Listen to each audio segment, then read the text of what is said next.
que es una situación que preocupa y mucho porque, bueno, acá en el norte en general, no solo en Salta, se suele caracterizar por la realización de festivales, de carnavales, y es por esto que vamos a ver qué termina sucediendo. Allí seguimos viendo la fila, la verdad que seguimos caminando y la fila sigue ahí, pareciera ser que no avanza, pero sí, hay muchas personas que ya se realizaron los testeos que duran por ahí minutos y por ahí se extiende hasta una hora o más, inclusive una fila que llega a 1,5 cuadras. La verdad que es bastante la gente que se ve en estos momentos. Nahuel, la verdad que Nahuel, es interminable, sí. A ver, Nahuel, soy Maxi Montenegro. Estamos arrancando ya la tarde de A24 con MMD. Le damos la bienvenida a todos los que están del otro lado de la pantalla. Me interesaba quedarme un minutito más ahí con lo que estás mostrando en Salta, porque ahora vamos a mostrar también que hay centros de testeos desbordados en La Plata y aquí en la ciudad de Buenos Aires, en el hospital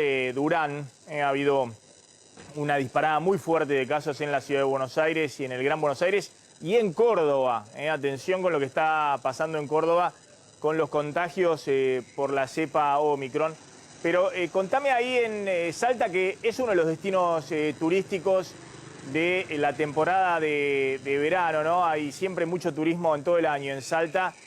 ¿Cómo están manejando el tema del aumento de casos de COVID? No lo tenía en el radar a Salta, pero veo que hay por lo menos mucho testeo, ¿no? Mucha gente que ha ido a los lugares de testeo con síntomas o con contactos estrechos.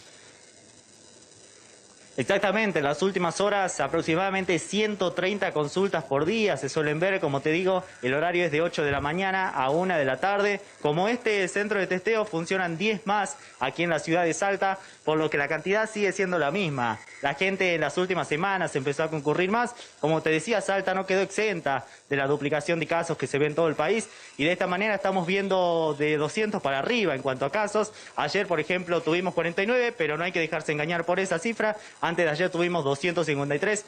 Son datos, la verdad, que ya los vimos. Recordamos aquellos panoramas difíciles que vimos el año pasado, cuando empezaban las olas más grandes, y este año también por ahí, pero esperemos que no se repita. La verdad que por ahora las medidas que se vienen tomando venían siendo acertadas, pero ahora no se tomó ninguna. En las próximas horas, como te digo, se va a reunir el COE provincial para ver si por ahí hay alguna restricción. No creo que horaria, pero por ahí en cuanto al aforo en los eventos masivos, como lo vemos en Córdoba, allí vamos a ver una diferencia. Bien. Capaz que acá se aplica alguna restricción, lo vamos a saber en las próximas horas. Bien, Nahuel, gracias. Volvemos ahí en cualquier momento. Y esto es lo que está ocurriendo también en la ciudad de Buenos Aires y en el Gran Buenos Aires. Fíjense lo que está sucediendo en los centros de testeo de la ciudad de Buenos Aires, donde ha habido un aumento muy importante de los testeos y también de los casos positivos. Está subiendo también la positividad. Es cierto que la ciudad ha puesto muchos más centros de testeos por esta tercera ola, pero también está aumentando la positividad, es decir, de la cantidad de gente que se testea, hay una mayor proporción que está dando positivo. Esto es en este momento el Hospital Durán. Fíjense lo que es el Hospital Durán en este momento, la cantidad de gente que está ahí testeándose en el Hospital Durán. También largas colas, largas filas de más de 1 a 2 cuadras de gente que está esperando el testeo en el Hospital Durán. Ha habido ayer más de 4.000 casos en la ciudad de Buenos Aires. Es un récord con una cantidad de casos similar a lo que había en la segunda ola, ¿no? Cuando hubo semanas de más de 3.000 casos diarios. La diferencia hoy es que sigue muy baja la internación, la cantidad de personas que requieren internación y la cantidad de fallecidos. Obviamente esto tiene que ver con la vacunación, pero ojo con lo que puede pasar en las próximas semanas, porque con semejante cantidad de casos seguramente también van a aumentar, aunque están disociados, no es como la segunda ola esto con el nivel de vacunación que hay, pero seguramente van a aumentar las internaciones. Y veamos lo que está pasando también en La Plata en este momento.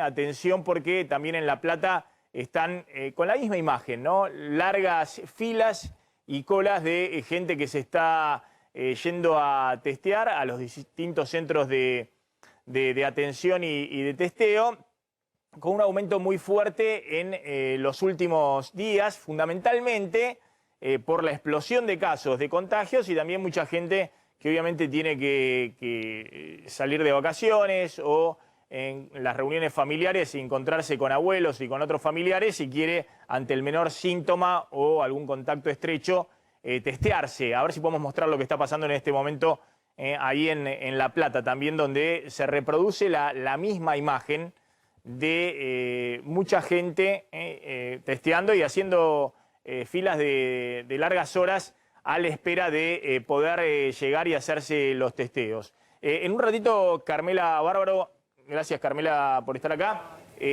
nos va a contar cuáles van a ser los requisitos para viajar a distintas provincias, porque hay requisitos de formularios y protocolos para viajar a las distintas provincias.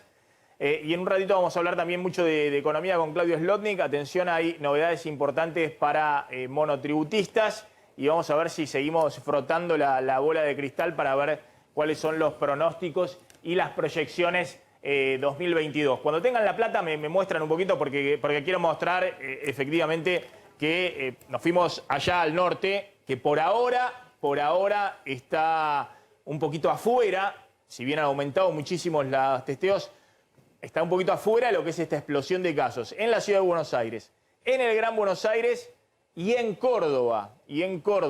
Fíjense lo que son los últimos datos. Esto es La Plata en este momento. Fíjense también largas filas para testearse. La gente, bueno, obviamente fuera de los lugares de testeo, hace las filas, hace las colas para llegar al momento de testeo, ¿no? Se han multiplicado los casos. Kreplak, ¿qué ha dicho esto, Carmela? Sí, Kreplak declaró que allá hay casos de Omicron en el conurbano, se confirmaron casos en La Plata, se están haciendo una selección de casos, un muestreo, para identificar cuál es la variante de COVID que está circulando. Bueno, ahí está, lo engancho esto con las imágenes que estamos viendo recién, de gente que se está yendo a testear. Esto es La Plata, fíjense lo que es eso. Exactamente. Fíjense la cantidad de gente que hay y el ministro de Salud de la provincia que está confirmando que no es solamente Córdoba con la variante Omicron, sino está diciendo en el conurbano y en La Plata. Después vamos a hablar con un funcionario muy importante de la Ciudad de Buenos Aires, pero es evidente que también en la Ciudad de Buenos Aires, si ha habido tal explosión de casos y tanto aumento de contagio, fíjense la cantidad de gente que hay allí en esas filas de testeo en el conurbano. En Córdoba también podemos ver que se reproduce, esto es también en vivo en este momento en Córdoba, se reproduce también la misma imagen, ¿no? Muchísima gente en los centros de testeo y, un aumento de la positividad importante. Repasemos rápidamente los números de lo que está pasando con los contagios en este momento. Ayer hubo más de 20.000 casos por primera vez en 5 meses. Recuerden que en los peores momentos de la segunda ola hubo días de 40.000, pero en promedio semanales, en los días, en las peores semanas había 30.000, 35.000 casos diarios. Bueno, ayer estuvimos arriba de los 20.000 de nuevo, con mucha preocupación con lo que está pasando en la ciudad de Buenos Aires, que afortunadamente es la ciudad con mayor cantidad de vacunados del país, es decir, proporción de vacunados del país. Están con 2 dosis, más del 83% de la población en la ciudad de Buenos Aires. Tiene una cobertura muy elevada la ciudad de Buenos Aires, pero todavía venía un poquito rezagada con la tercera dosis. Creo que la tercera dosis en la ciudad de Buenos Aires está poco más del 10%, entre el 10 y el 15% de tercera dosis. Pero hay una cobertura muy, muy elevada de segundas dosis en la ciudad, insisto, más del 83%, y esto está generando que se disocie esta explosión de casos con las internaciones y los fallecidos. Recordemos que las vacunas son relativamente efectivas para no contagiarse. Hay una efectividad que está puesta en duda incluso con la variante Omicron con 2 dosis, pero sí tienen una proporción de efectividad muy alta en términos de internaciones en terapia intensiva y de fallecimiento. Ahora vamos a ver los números.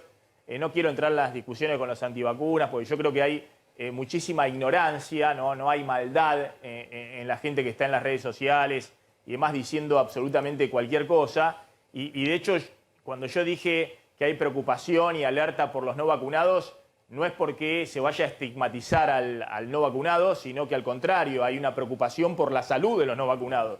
Porque acá estamos viendo que se está contagiando todo el mundo, vacunados y no vacunados, pero los que verdaderamente, en términos probabilísticos, tienen mucha más probabilidad de ser internados en terapia intensiva y eventualmente de fallecer son los no vacunados. Por eso yo conozco gente que verdaderamente cada vez que hablo con ellos trato de tener mucha paciencia y sobre todo tengo mucha preocupación.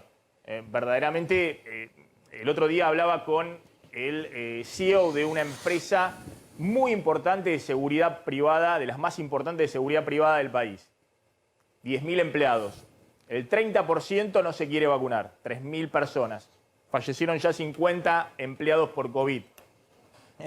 Y no saben cómo hacer, y esto se reproduce en muchas empresas grandes en la Argentina, donde obviamente hay una preocupación porque esta ola, a diferencia de la segunda ola, que hizo estragos, fueron la cantidad mayor de fallecidos en esta segunda ola en el 2021, entre abril, mayo, junio de este año, fallecieron en la Argentina más de 50.000 personas por COVID, más de las que habían fallecido en la primera ola, en el 2020. Esta ola es la ola que está generando mucha preocupación, pero que va a golpear en términos de probabilidad de internación o de fallecimiento, fundamentalmente al que no tenga una cobertura y no tenga la vacunación completa. Y por eso también hay mucha preocupación de que el gobierno avance rápido con la tercera dosis, sobre todo a los grupos de riesgo, de que es necesario cubrirlos con una tercera dosis, porque las vacunas cuando pasa cierto tiempo pierden efectividad. ¿Qué es lo que ha pasado en la ciudad de Buenos Aires? Se han disparado los casos. El promedio diario de la ciudad de Buenos Aires ya está prácticamente dando 2.500, 2.400 casos diarios la última semana, pero hemos tenido los últimos días 3.400 y 4.000 casos en el día de ayer, 4.000 casos. Fíjense lo que había sido la segunda ola con 3.000 casos diarios promedio durante 2 o 3 semanas. Y el aumento también de la positividad muy fuerte en la ciudad de Buenos Aires. La ciudad ha aumentado mucho los testeos, ha puesto muchos más centros de testeo, pero al mismo tiempo, al aumentar la positividad es una señal de alerta de que no solamente estás encontrando más positivo porque estás testeando más, sino porque efectivamente se están multiplicando los casos. Ha aumentado arriba del 12% la positividad cuando a principios de noviembre estaba abajo del 2 o 3%. Rápidamente, lo mismo está sucediendo en el Gran Buenos Aires, lo que hablábamos y el alerta de lo que está pasando en algunas localidades, por ejemplo, en La Plata, donde la positividad ya está casi en el 18% y en promedio hay casi 4.000 casos diarios, esto es provincia de Buenos Aires, y la preocupación total que hay en Córdoba, ¿no? Por lo que está sucediendo con la explosión de casos en Córdoba. En Córdoba ayer hubo más de 5.500 casos. Fíjense, las curvas, está superando la cantidad de casos que había habido en récord en la segunda ola en Córdoba, pero aparte en Córdoba ha sido explosivo. Estaban en 200, 300, 500 casos y de golpe se disparó en estos números y también subiendo muy fuerte la positividad en el 17%. Fíjense lo que estábamos hablando recién. Hace poquito, 12 de diciembre, en Córdoba habían detectado 134 casos. 134 casos el 12 de diciembre. Estamos hablando de hace 2 semanas, 20 días y menos de 20 días. ¿Y cuál es el promedio de la última semana? Casi 3.000 casos. Esto es hasta el 26 de diciembre. No toma los últimos días, toma hasta el sábado.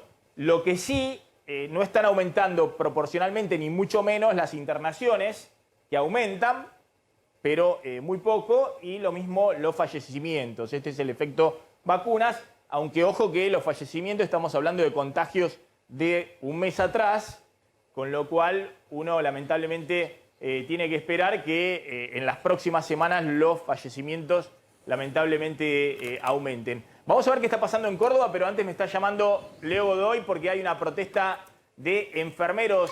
¿Dónde es, Leo? ¿Qué tal, Maxi? Buenas tardes.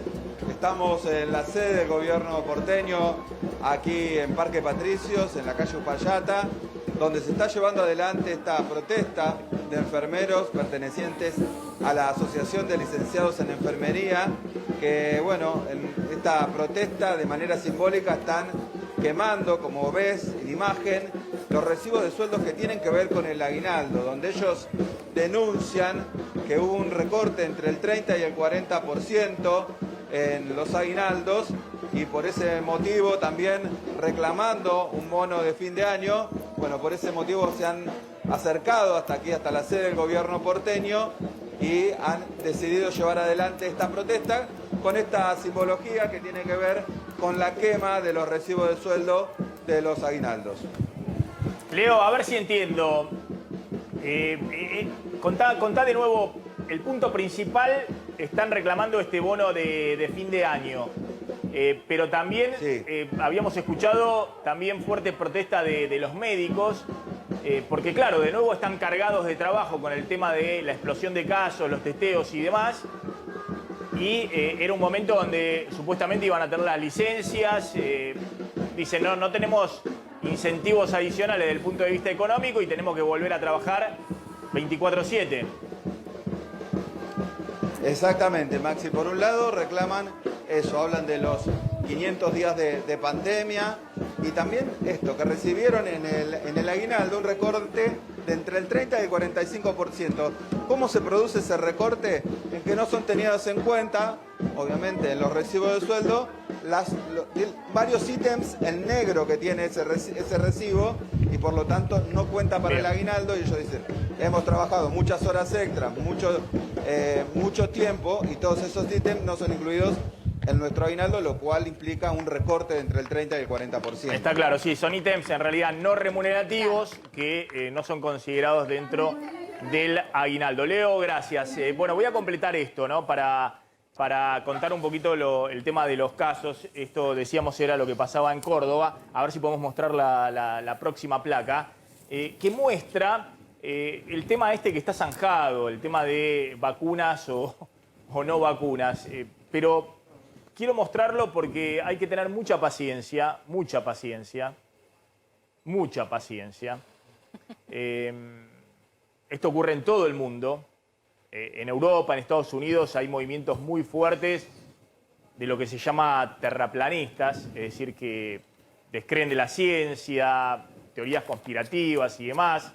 Nosotros hemos hablado muchas veces de los negocios de los laboratorios, de cómo compran voluntades, de cómo hacen lobby sobre los parlamentos, no solamente en la Argentina, sino en todo el mundo, pero discutir los efectos de las vacunas en el capitalismo en el siglo XXI, bueno, habla de un problema de desconocimiento, de ignorancia y demás, ¿no? Hay que decir que las primeras vacunas eran gratuitas, Maxi. Las patentes son un invento que vino después, pero la vacuna como sistema para inmunizar a una población sobre algo, una enfermedad que es pandémica, es un sistema que existe antes de que se hiciera negocio. El negocio vino después. Claro, pero más allá de si se hace o no se hace negocio, evidentemente se hace negocio, es parte del capitalismo. Salvo algunos que viven en la idea de una sociedad idílica, qué sé yo, el comunismo, no sé, retrotraerse a otras épocas y demás, el capitalismo ha tenido también un gran logro, que es tener los niveles de expectativa de vida más altos de la historia. No solamente con los desarrollos de los sistemas de infraestructura y el agua potable, sino con los antibióticos y con las vacunas. Es decir, la expectativa de vida de una persona hoy es muchísimo mayor que la expectativa de vida de una persona hace 200, 300 años. Entonces, no me voy a detener en eso, no me voy a detener tampoco en el tema de que, obviamente, si los médicos, los que estamos acá, no creyéramos, tuviéramos algún atisbo de dudas respecto a la vacuna, no estaríamos vacunando con 2 dosis a nuestros hijos, de Pfizer o de Moderna, que son las que se dan actualmente en la Argentina. Vean estas estadísticas respecto a la incidencia. Por eso cuando hablamos de alerta, ¿no? Hay mucha sensibilidad en algunos sectores. Yo creo que son totalmente minoritarios, afortunadamente, en la Argentina. No así en países mucho más desarrollados como Francia o Estados Unidos, donde tienen un problema enorme, y sobre todo en Europa, donde hay manifestaciones, hay violencia, hay medidas mucho más restrictivas en este momento de los gobiernos para obligar a la gente a vacunarse. Está claro que las vacunas son voluntarias en toda parte del mundo y siempre ha sido. Creo que hasta en China son voluntarias. Está claro que cuando se habla del calendario obligatorio de vacunación es algo que no es obligatorio en realidad, sino que lo que permite que sea obligatorio de vacunación es que no tengas que entrar en el sistema de pago, ya sea a través de la prepaga, de la obra social o individualmente, sino que lo cubre el Estado. Y es evidente que en la Argentina no va a haber nunca la posibilidad de que te obliguen a vacunarte, como no la va a haber en Estados Unidos o en ningún país de las democracias occidentales. Pero fíjense lo que está pasando y por eso la preocupación que hay en este momento respecto a los no vacunados. Yo creo que también hay una preocupación, obviamente, de todo el que está en la vida económica, porque quiere que esto de una vez se termine y que la pandemia se termine. Y dicen los expertos que eso va a ocurrir el día de que terminen cercando al virus, como ha ocurrido con otras enfermedades como el sarampión, la viruela y demás, que se extinguieron o por lo menos en los países con altísimas tasas de vacunación, porque el virus no tiene posibilidad de reproducirse. Pero más allá de eso, hoy está demostrado que al menos con 2 dosis el virus contagia a los vacunados, pero la incidencia de fallecidos e internados es muchísimo mayor entre los no vacunados que los vacunados. Estas son las estadísticas que siempre se toman de referencia internacional, pero acá hay un corte muy interesante que es el corte por estado de vacunación. Es decir, las tasas de mortalidad por estado de vacunación en distintos países. Fíjense en Estados Unidos, la tasa de mortalidad es casi 5% entre los no vacunados y después, según la vacuna, hay tasas de mortalidad mucho menores. 0,72 para los que tienen Johnson, 0,6 para los que tienen Moderna y 0,5 para los que tienen las 2 dosis de Pfizer. Es decir, son tasas de mortalidad 7 veces más altas, en algunos casos, de los no vacunados respecto a los que se comparan con la vacuna de la doble de Pfizer en Estados Unidos. En otros países, incluso la incidencia y la diferencia es mucho mayor. Por ejemplo, esto es en Chile. En Chile, entre los no vacunados, la tasa de mortalidad está muy elevada, 5,6%. Y entre los vacunados con 2 dosis está 1,6%. Pero entre los vacunados con 3 dosis, es decir, porque le dan un booster, un refuerzo, está en 0,2%. Es decir, la probabilidad de sufrir un caso grave o directamente fallecer es muchísimo más elevada para los no vacunados que para los vacunados. Y esta misma estadística está para Suiza, para Gran Bretaña, para todos los países capitalistas que proveen estadísticas transparentes. Está Hugo Pizzi, que es infectólogo y está en Córdoba, ¿no? En el epicentro de esto que habíamos contado de la disparada de casos. Doctor, ¿qué está sucediendo en Córdoba? Hola Maxi, buenas tardes. Bueno, no, en Córdoba, Maxi, sucede que testeamos, o sea, del total de testeos de ayer en todo el país, más de la mitad son testeos de Córdoba. Si yo aplico la misma cantidad de testeos en el resto del país, vas a ver que estamos todos igual. No vayas a creer vos de que de pronto el virus le agrada las montañas cordobesas o los lagos cordobeses, aunque ahora ya tenemos un nuevo parque nacional, el Mar de Ancenusa. O sea que no pasa por ahí la cosa. El virus entra por los aeropuertos, entra por los puertos marítimos, por los puertos fluviales, entra por todos lados. La prueba está de que hay lugares como Salta que tienen toda la terapia llena de gente no vacunada. Hay lugares como Catamarca que el gobernador ha decidido que personas que no se vacune tiene que pagar todo si se contamina con COVID. O sea, son resoluciones que se toman utilizando herramientas, pero Córdoba testea, estudia el virus en los efluentes cloacales, trabaja universidad, provincia y yo no soy del gobierno, yo soy un señor que está como profesor titular dentro de la Universidad Nacional de Córdoba. Ahora, doctor, tanto Córdoba exactamente como la Ciudad de Buenos Aires han aumentado mucho los centros de testeos y los testeos que se hacen, pero también ha aumentado mucho la positividad, tanto en Córdoba como en la Ciudad de Buenos Aires y en Gran Buenos Aires. Y la verdad que la progresión de casos, en general, todos estos centros de testeo es porque la gente va, digamos, la demanda de testearse ha superado incluso la oferta. Han tenido que readecuar en la Ciudad de Buenos Aires centros de testeo que habían cerrado y me imagino que lo mismo está ocurriendo en Córdoba. Esa demanda de testearse aparece porque la persona tiene síntomas o porque tuvo algún contacto estrecho. ¿Cómo se explica semejante progresión de que a mediados de diciembre estaban con 200, 300 casos y hoy están con 5.000 casos diarios? Bueno, pero esa es la progresión porque son dos variantes de virus que están circulando comunitariamente. Pero quiero decirte de que el país entero está así. Es más, hoy vas a ver vos de que aumenta el pedido, la demanda de testeos en todo el país. Y mañana vas a ver que se va a empezar a homogeneizar todo.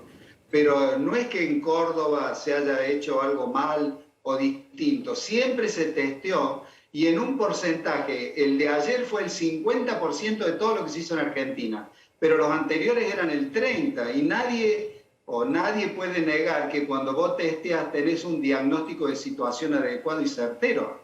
Ese es realmente, el testeo es fundamental, acá nunca se dejó de hacer el testeo. Doctor, pero no es la variante diga. Omicron, que en Córdoba tuvo ahí una puerta de ingreso, ya no me acuerdo del caso cero, pero alguien que había regresado y demás, y que después se contagió a otras personas y demás. ¿Eso es lo que ha generado un salto tan grande de contagios, digamos, que los contagios se hayan multiplicado y propagado tan rápidamente? Sí, fue así como vos decís. El caso cero de Argentina fue Villa Mercedes San Luis.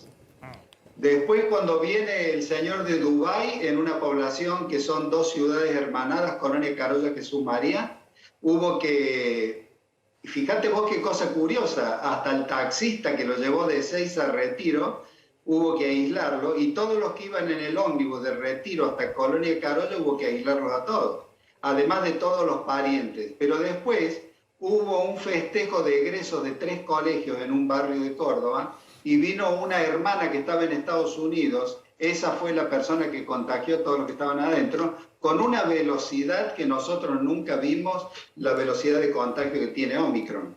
Entonces, pero eso todo ha sucedido en todo el país, en distintos lugares. No es que Córdoba explote y Córdoba contamina al resto, porque hay una idea que eso es incorrecta desde el punto de vista epidemiológico.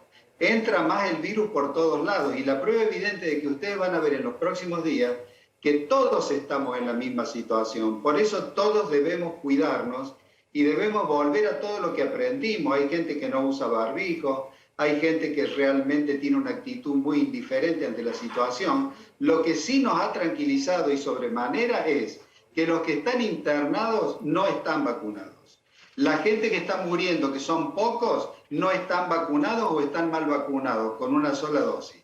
Y en una comunicación que tuvimos con Italia ayer, vía académica, la universidad nuestra, con las universidades italianas, todas las internaciones que hay en terapia intensiva en Italia son todas personas sin vacunación. Por lo tanto, creo que tenemos que insistir que las vacunas son formidables, tenemos vacunas. ¿Cómo será que hemos donado al extranjero 2,5 millones de vacunas?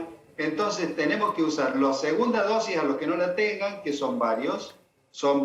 Nosotros detectamos cuando pusimos la tercera dosis de la China, de la Sinopharm, que había 10.000 jóvenes que no habían ido a la segunda dosis, y tenemos que colocar la tercera. Tenemos que cubrirnos, vacunas sobran, y si no van, los iremos a buscar, pero necesitamos tener a la población totalmente inmunizada. A ver, doctor, espere un segundito, ¿no? Le voy a preguntar a Carmela, porque le quiero preguntar un poco cómo está viendo. Córdoba es uno de los grandes centros turísticos para el verano. De hecho, tengo entendido de que ya hay gente que se está movilizando a distintas localidades. Creo que a Tucumán ha ido, pues también después hay turismo intrarregional, claro, digamos, ¿no? Gente que se va de Córdoba a Tucumán. Después vamos a ver el caso, llegaron 50 en un micro, todos contagiados.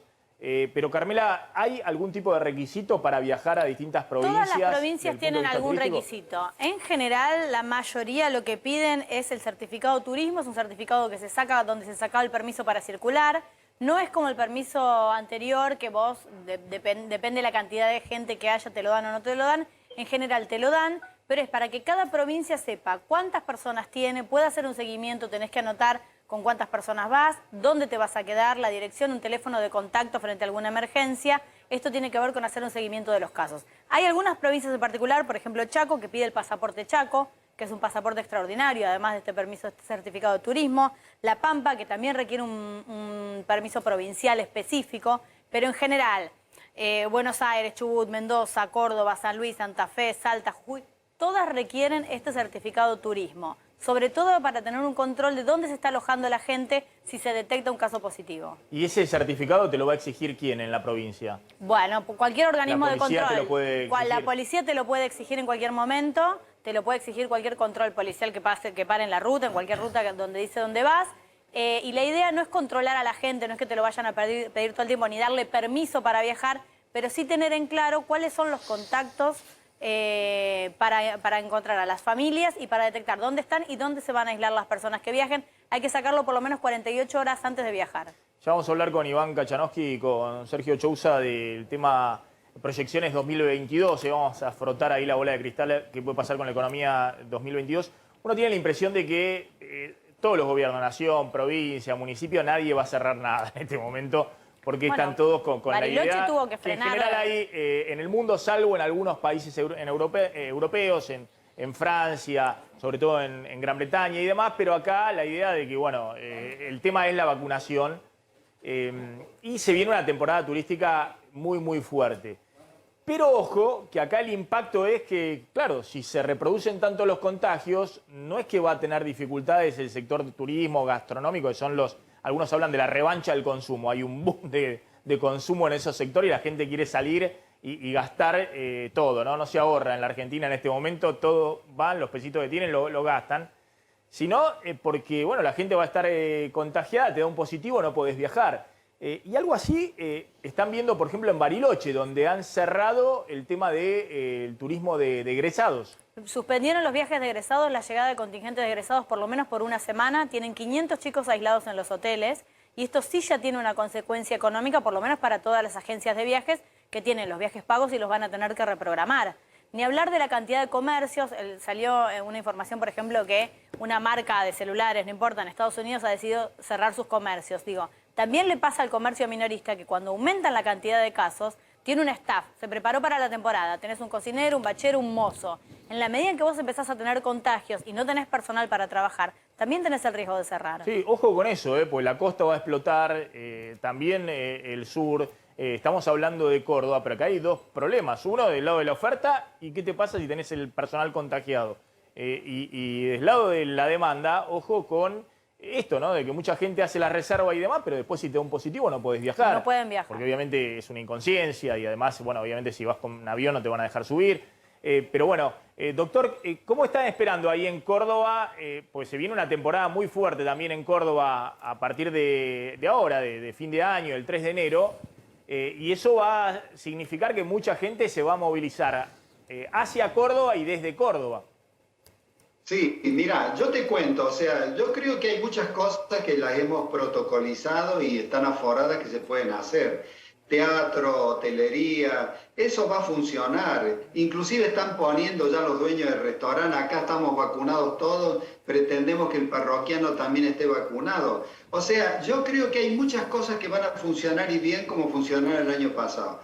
Pero también debo decirte de que yo creo que los mayores riesgos son en esas aglomeraciones abigarradas de gente que baila, salta, expande saliva, bocas extrañas, intercambio de fluidos. Ahí donde está el problema, ahí es donde el virus encuentra una autopista para poder circular a una velocidad inusitada. Lo demás ya lo hemos comprobado el año anterior y la cosa funcionó, porque nadie quiere que le pongan multa ni nadie quiere que le cierren el comercio. Están todos deseosos de ser minuciosos en el control y evidentemente querer que su negocio funcione y que realmente puedan de una u otra manera resarcir todo lo que han perdido. Por lo tanto, creo que hay cosas que sí se pueden hacer y hay otras que son o que hay que mantener cierta cautela, Maxi. Doctor, gracias, muy amable como siempre. Felicidades, los mejores deseos para 2022. Muchísimas gracias y un saludo para Carmela, que fue muy interesante lo que acaba de mencionar y muy exacto. O sea que realmente hay que prestar atención a todos esos detalles, especialmente cuando uno ya va a emprender el viaje para sus vacaciones. Gracias, muchas gracias. Gracias, doctor. Bueno, vamos a hablar un poquito de los pronósticos. Está Jorge Macri para hablar. Bueno, cuénteme, así me organizo también en el piso a ver cómo seguimos. Un ratito vamos a hablar con Jorge Macri para que nos cuente qué está pasando y cómo se organiza la ciudad de Buenos Aires. Macri ahora es secretario de gobierno o tiene algún cargo. Funcionario de la ciudad. ¿Cómo? Funcionario de la ciudad. Funcionario de la ciudad de Buenos Aires. Y vamos a hablar un poquito de los pronósticos 2022. Pero completame esto, Carmela, que vos decías, ojo, porque nadie va a poner restricciones, pero si la gente se enferma, ya sean trabajadores o los clientes, bueno, va a haber un impacto sobre la actividad económica. Y querías contarme el tema de la temporada teatral en Mar del Plata. El COVID pone restricciones. Nito Artaza y Fátima Flores tuvieron que suspender funciones, ofrecen reprogramar para los que ya tenían las entradas, para que puedan asistir en otra función, o directamente la devolución del dinero, pero esto es una consecuencia económica para una temporada que, como bien planteábamos antes, realmente era muy esperada por el sector turístico y por el sector teatral. Entonces, efectivamente, las restricciones que no está poniendo las provincias, las pone directamente el virus. Nito salió a hacer declaraciones, hizo un video en Twitter donde explicaba que se siente bien, creo que podemos verlo. Sí, podemos ver lo que decía Nito. Hola, quiero agradecerles a todos los que se han interesado por mi salud, amigas, amigos, bueno, gente del espectáculo, de la política, de distintos lugares de la Argentina, donde tengo amigos de Corrientes, a mis familiares, para decirles que estoy bien, que estoy casi sin síntomas prácticamente, pero he tenido un diagnóstico positivo de COVID y bueno, Cecilia dio negativo. Y el día 4 de enero ya volvemos con las funciones. Tuvimos que posponer 4 funciones de los 80 están de vuelta. Por precaución, obviamente estamos aislados. Estaba Nito Artaza contando, ¿está vacunado Nito Artaza? Sí, está vacunado, estaba contento, se siente bien, pero tiene consecuencias económicas cuando vos tenés que suspender funciones. Claro, sí, sobre todo estas de la semana, porque ya en Mar del Plata hay mucha gente también ahora para este fin de año. Bueno, pronóstico 2022. Está Iván Kachanowski, gracias Iván por venir. Vos sos sobrino sobrino de Cacha, digamos, de Roberto. Y está Sergio Chousa, gracias Sergio como siempre. Ahora, quiero hacer un punteo rápido con ustedes, ¿no? Primer punto, para poder hacer algún tipo de proyección para el 2022, ¿hay acuerdo con el FMI o no hay acuerdo con el FMI? Pues a partir de ahí, digamos, vemos los escenarios. Obviamente, me imagino que coinciden que si no hay acuerdo con el FMI, el escenario es bastante difícil de predecir en términos de dinámica de crisis. Yo creo que a esta altura es difícil pronosticar el timing. Me parece que hay un acuerdo amplio en todo el frente político de que tenés que llegar a un resultado satisfactorio de la negociación. Uno tendía a pensar que en diciembre podía acelerarse un poquito esta parte final de allanar el terreno desde lo técnico. Se terminó retrasando un poco. Me parece que ahora apuntan todos los cañones a enero, inicios de febrero. Pero más allá del momento puntual, me parece que hay una visión compartida en todo el frente político oficialista de que este capítulo se tiene que cerrar para abrir otros. No es un resultado final, sino que es un primer paso para seguir ordenando la economía, ¿no? Iván. Sí, a ver, creo que va a haber acuerdo, no por convicción, sino porque no quede otra. No creo que el gobierno esté convencido de negociar con el FMI, sino que es más un instinto de supervivencia, pero que va a tener que cerrarlo y negociar, porque si no el escenario se pone muy complicado, porque si vos no cerrás con el fondo es defoltearle a países, no es como el 2001 que defolteabas a personas. Entonces ahí el contexto económico se puede poner bastante complicado. Entonces creo que en el timing sí creo que va a ser un poquito más tarde, pero que eventualmente va a haber un cierre y un acuerdo con el fondo, que es una condición necesaria para seguir avanzando, pero no suficiente para que Argentina crezca, ¿no? El primer punto, y ahora la seguimos, que creo que es la discusión principal, ¿no?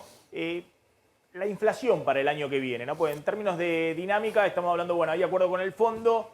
Después vamos a hablar si eso te blinda respecto a una nueva crisis cambiaria y a una disparada todavía más de la inflación. Pero bueno, ¿qué están viendo para la inflación para el año que viene? ¿Piso de 50% o arriba de ese nivel? Son fenómenos contradictorios. Por un lado vas a tener combustibles inflacionarios que no tuviste en este 2021, tema tarifario y tema cambiario. A todas luces va a haber otra velocidad de movimiento en el dólar oficial y eso por la vía de las expectativas o por la vía de los costos genera mayor pasajes a precios, pero me parece que también contrapesa un poco el hecho de que parte de la puja distributiva muy desordenada de este 2021 la podés llegar a ordenar un poquito más, ya sea por la vía de un acuerdo de precios que sea un poco más consensuado con el sector privado en esta reconversión del congelamiento en acuerdos, tanto como por la vía de que, bueno, había una etapa inicial, ¿no?, de la salida de la pandemia donde todos desordenadamente querían recuperar todo lo perdido durante no solamente la pandemia, sino los años previos, y ahora de a poquito eso empieza a moderarse por las dos vías, ¿no?, tanto trabajadores como empresarios. Yo te firmo hoy, con mucho pesimismo, te firmo hoy una inflación semejante a la de este año, a la de este 2021, porque creo que con inflación alta pero estable, no espiralizada, podés garantizar un año de recuperación de salarios.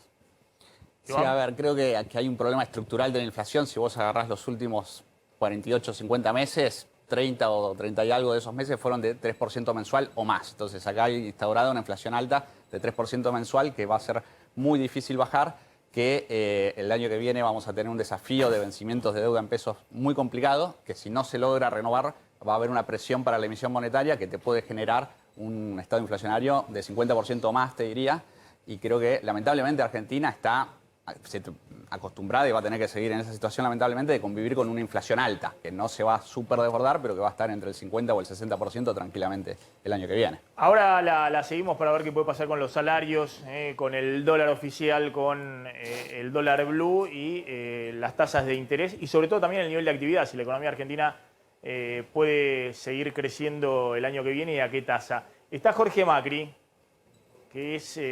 ¿qué tal, Macri? Muy amable por atendernos, como siempre. A ver, Jorge, no me está escuchando Jorge Macri. Ayúdenme con el cargo de Macri, porque ¿cuál es el cargo de Jorge Macri? ¿Es ministro de Gobierno en este momento? Ayúdenme. Ministro de Gobierno de la ciudad de Buenos Aires. Bueno, a ver si podemos chequear. Bueno, sí, chequémoslo.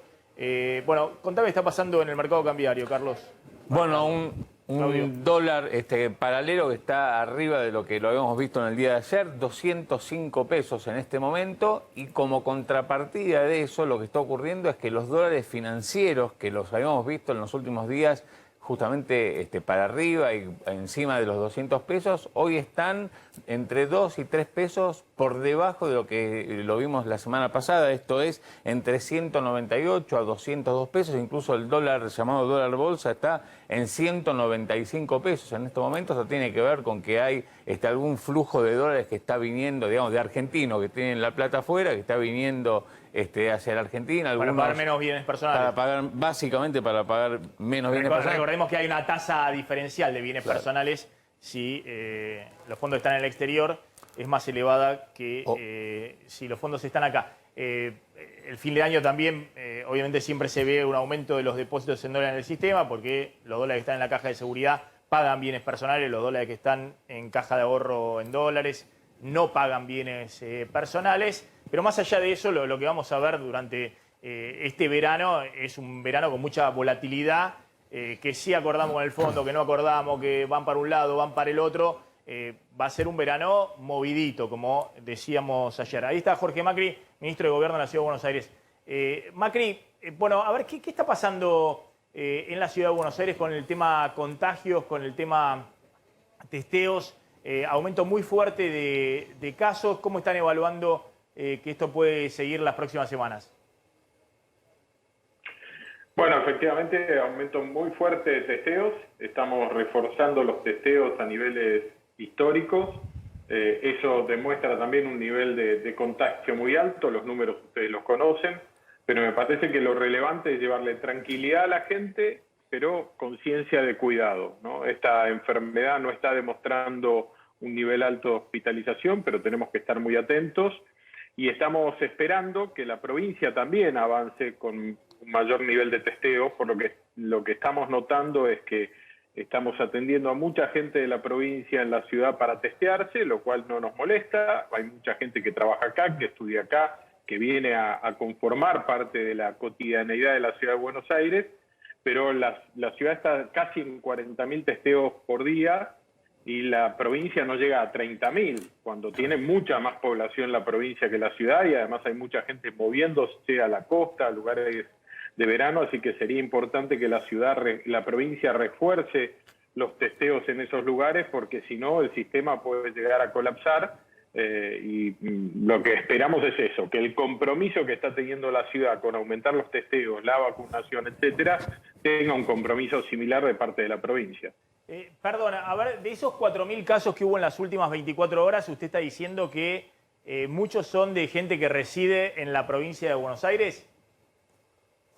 No, estoy hablando, los casos positivos se registran en función del lugar en el que las personas viven, pero el testeo ha crecido mucho en la ciudad de Buenos Aires, y sería bueno que haya un crecimiento similar en provincia. Lo que pasa es que provincia, a lo largo de todo este tiempo, y me ha pasado como intendente también, ha sido una discusión que hemos mantenido muchas veces, la provincia no cree en los testeos masivos, y nosotros creemos que una política de testeo sostenida, masiva, que permita identificar inclusive al asintomático, al contacto estrecho que es asintomático, es una de las herramientas de prevención junto con el aumento de la vacunación. Ahora, entonces, sí. Ahora, discúlpeme, ¿no? Ahora vamos a hablar un poquito también del tema político, pero quiero concentrarme en esto que está pasando con COVID. Todo lo que estamos viendo de los testeos, es cierto, la provincia ha reabierto centros de testeo que había cerrado cuando la demanda había casi desaparecido. Ahora, lo que está ocurriendo es una explosión de demanda, porque me imagino que ni siquiera la ciudad de Buenos Aires está en un momento donde está con camiones yendo a testear con unidades móviles, digamos, como hacían en algunos momentos, que iban a barrios carenciados y testeaban. Sino que acá están los centros de testeo y miren lo que estamos viendo, filas y filas de gente. Eso habla de una demanda muy grande, o porque alguien en las unidades febriles tiene algún síntoma, o porque es gente que ha tenido algún contacto estrecho y teme estar contagiada.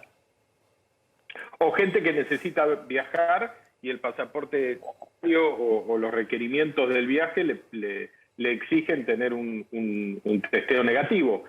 Son una combinación de cosas. Entonces me parece que es importante. Nosotros hemos aumentado la capacidad de testeo en mucho, insisto, hemos llegado a 40.000 testeos. Este fin de semana pasado, la mitad de los testeos que se hicieron en la ciudad de Buenos Aires son de personas de la provincia, que de nuevo vamos a seguir haciéndolo. No es una definición de que eso sea un problema, pero lo que esto demuestra es que está faltando capacidad de testeo en provincia de Buenos Aires también, y me parece que sería bueno que la provincia avance en un testeo más agresivo como lo está haciendo la ciudad de Buenos Aires. Carmela. Sí, ¿usted no cree que también la gente se testea donde trabaja? Porque hay mucha gente también de la provincia de Buenos Aires que viene a trabajar a Capital. Totalmente. Por eso no es un problema para nosotros el porcentaje, pero habitualmente el 35% de los testeos eran de gente que vivía en la provincia o que duerme en la provincia, tal vez viene a trabajar, a estudiar, hace su día a día, digamos, hace su vida cotidiana. Ahora, este fin de semana que no hubo tanto trabajo, claramente no hubo estudio, el 50% de la gente que se testeó en la ciudad fue de la provincia. Eso demuestra que la gente está viniendo a buscar un servicio que no encuentra por ahí en la provincia de Buenos Aires. Entonces sería bueno simplemente, para que trabajemos todos mejor, que la provincia de Buenos Aires también incremente su capacidad de testeo, como lo hacen algunos municipios. Lo conozco bien en el caso de Vicente López, estamos con niveles de testeo también históricamente altos, pero lo que digo es, una de las políticas centrales desde nuestro punto de vista para prevenir el crecimiento de la enfermedad es el testeo. Es necesario ofrecer más testeo, así como es muy necesario, muy importante poder vacunar. ¿Qué opina de lo que planteó en principio la ministra Bisotti de empezar a cambiar el protocolo respecto de los positivos y considerar a aquellas personas que tengan síntomas y algún contacto estrecho como positiva sin hacerle el test? Bueno, esos son los temas que se discuten en el Comité Federal de Salud, el que integra Fernán Quiroz. Hoy tuvimos reunión de gabinete COVID en la ciudad, porque estamos muy atentos a este tema, como lo están haciendo en otras jurisdicciones. Es una posibilidad. Ahora, si se hace, tiene que ser de acuerdo entre todas las jurisdicciones. Son medidas que no puede tomar una jurisdicción sí y una no, porque si no se generan disparidades. Además, situaciones muy complejas en un momento en el que la gente se está moviendo mucho, y esto es relevante porque si establecemos un estándar para la ciudad que es distinto al de la provincia y la gente está viajando hacia la costa, es importante que la gente tenga un solo mensaje, porque si no esto solo agrega angustia, anarquía y desorden en un momento en el que el orden es importante y relevante. Macri, lo cambio a los temas políticos. A ver, vamos a hablar de dos temitas políticos. Mientras estamos viendo los centros de testeo y mucha gente, ¿no?, que hay todavía ahí en centros de testeos. Una en La Plata y el otro en el Hospital Durán. Son fotos casi calcadas, ¿no?, de largas filas en el conurbano y también en la ciudad de Buenos Aires. A ver, de tema político. Yo dije acá cuando usted pasó a la ciudad de Buenos Aires, dije, bueno, pero me cambiaron la ficha porque yo estaba de acuerdo con Jorge Macri cuando era intendente de Vicente López y criticaba a Santilli, que era vicejefe de gobierno de la ciudad y se fue de candidato a diputado en la provincia, y María Eugenia Vidal, que había sido gobernadora y se fue de candidata a diputada en la ciudad de Buenos Aires. Y yo estaba de acuerdo con Jorge Macri, que decía, no, pero ¿qué es esto? El enroque, pasan de un territorio al otro. Y sobre todo Santilli, que tiene un cargo de vicejefe de gobierno y se va de candidato. ¿Qué pasó para que usted esté ahora como funcionario en la Ciudad de Buenos Aires? Bueno, el primer dato es que yo no me fui de candidato a ningún lado, digamos. Vine a seguir haciendo lo que me gusta hacer, que es gestionar, y lo que me apasiona hacer, que es gestionar. Esa postura que fue la mía, que más que los nombres o discutir quién tenía que ser candidato en un lugar, era una discusión de cómo tomábamos las decisiones en un espacio político. Tenía mi mirada, que coincidía con la tuya, y otros que creían que no era tan grave. Bueno, uno no siempre gana las discusiones que plantea y no es dueño de la verdad.